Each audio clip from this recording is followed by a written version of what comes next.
Mr. Speaker, I come to the floor, as I have so many times in the past, to address an issue dealing with our extradition policy. A gentleman by the name of Duane Chapman, he's a bounty hunter who goes by the name of Dog, faces the strangest of rewards for heroic action. In 2003, Mr. Chapman received a tip regarding the whereabouts of a millionaire by the name of Andrew Luster. Mr. Luster was a convicted felon who had fled as an escapee from the California Department of Corrections 6 months earlier by jumping $1 million bail on charges that he drugged and raped 3 women.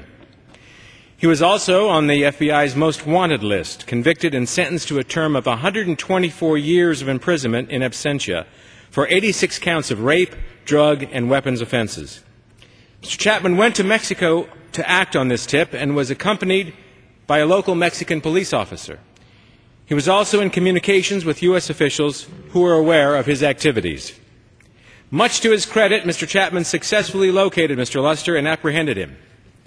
However, on the way to the jail to book Mr. Luster, Chapman's police escort disappeared, strangely. As a result, Mr. Chapman was detained for several days on the relatively minor charge of deprivation of freedom and conspiracy. Mr. Chapman then returned to the U.S. after posting bail.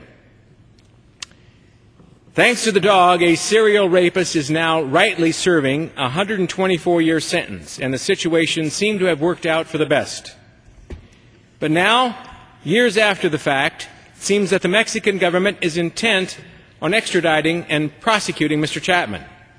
Incredibly, our State Department seems to have no problem being complicit in these proceedings.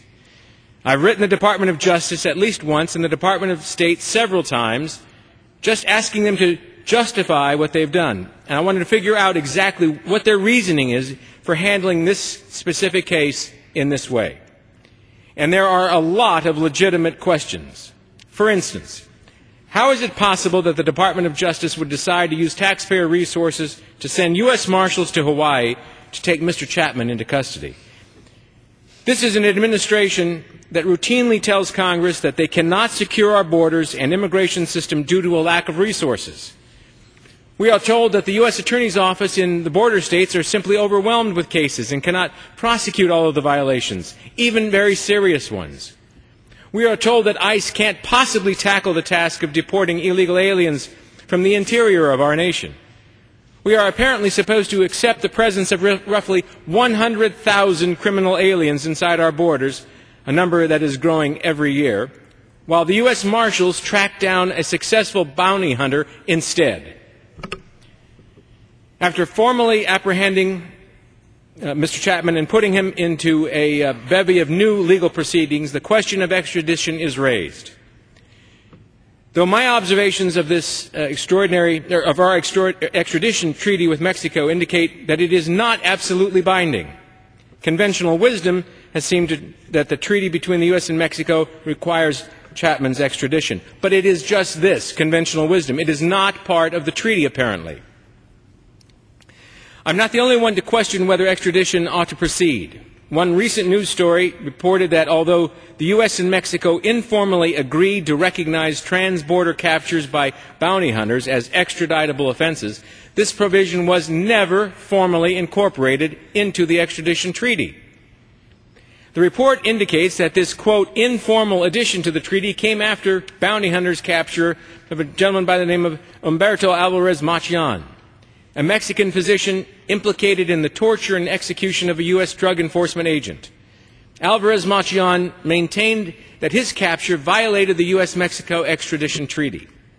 The U.S. Supreme Court rejected Alvarez Macian's claim in 1992.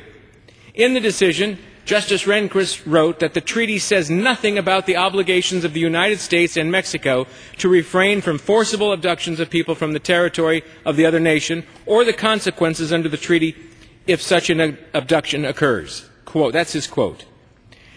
Mexico's government was upset by the decision which gave rise to his, quote, informal addition to the treaty. Alan Carrasco, the deputy legal advisor to the Secretary of State then James Baker, said in congressional testimony that the U.S. and Mexican governments had exchanged letters recognizing trans-border abductions by so-called bounty hunters and other private individuals would be considered extraditable offenses by both nations. This internal this international dispute should have remained amicably resolved by virtue of the fact that justice has clearly been served in the case of Dog Chapman. But now that these events have been set in motion anew, the best resolution in which we can hope is to come from Mexico, the Mexican government and judiciary, when they dismiss the charges pending against the Chapmans, and also to withdraw their request for extradition.